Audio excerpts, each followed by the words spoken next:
Hello, here's a quick guide on how to patch and use Pokemon ROM hacks on the AYN Thor. So firstly, all you're going to need is your ROM hack of choice and your source file that patch is based off. So in this example, I'll be using Pokemon Fire Red, the Game Boy Advance game, and Pokemon Unbound, which if you're into Pokemon ROM hacks is one worth checking out if you haven't already. So obviously I can't give you a direct link to Pokemon Fire Red or to the Unbound patch. However, they're easy enough to find online. So the first thing I'm going to do is I've already downloaded these, but I'll show you what I've got. So I've got this Pokemon Fire Red here, and then I've got the Unbound 2.1.1 patch, which is the latest one at time of recording. I don't know if there's any plans to release any more. So from here, all we need to do first is patch the ROM. So I'm going to open up Chrome, and then we're going to go to this site. So this is macroblado.com. So this is rompatcher.js. So this is a way to patch your games, whether that's through Pokemon ROM hacks or if you use Retro Achievements and you want a subset patch, which you can download directly from the Retro Achievements website. This is how you apply that patch. It's the easiest way to do it. So firstly, we're going to select our ROM file. So I'm going to tap that, open up my Files app, and I'm going to grab the Fire Red. You'll see here that it'll calculate all the necessary hashes. So this is what it uses to patch. It needs to make sure that the hash of the patch file matches the ROM file. If it doesn't, you'll get an error and it says, I don't know what this game is or what this patch is. So I've confirmed this works already. So for the patch file, I'm going to pick Pokemon Unbound.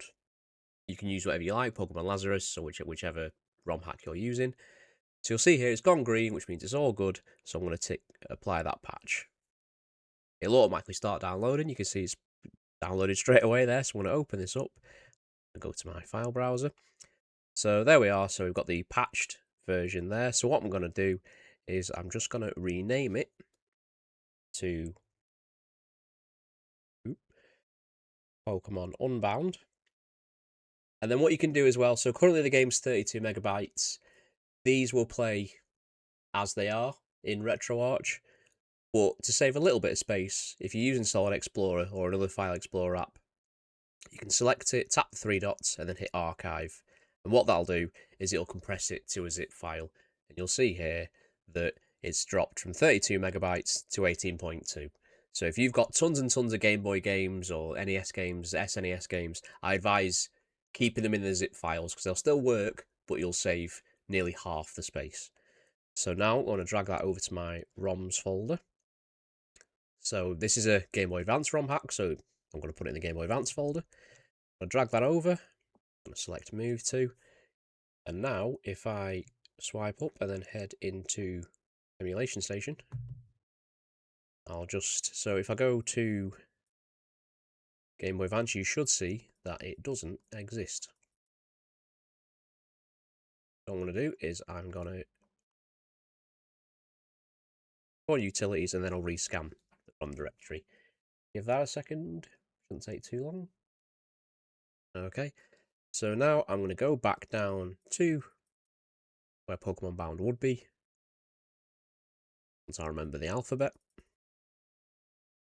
And we should see, there we go, Pokemon Unbound. So from here, if you're using ESD or your front end of choice, I'm going to press select, I'm going to edit that game's metadata, and then I'm going to scrape it. So this will just get the artwork and the metadata and make it look all pretty like the rest of the library.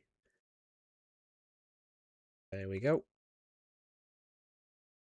So I'll save that, apply that. So now I've got Pokemon Unbound running, so I'm just going to boot it up.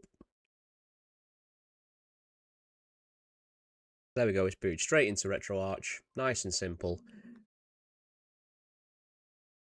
And there we are, that's how to set up and use ROM hacks on the AYN Thor. If you like this video, I'd appreciate a like and a subscribe, tell your friends, and I'll see you in the next one.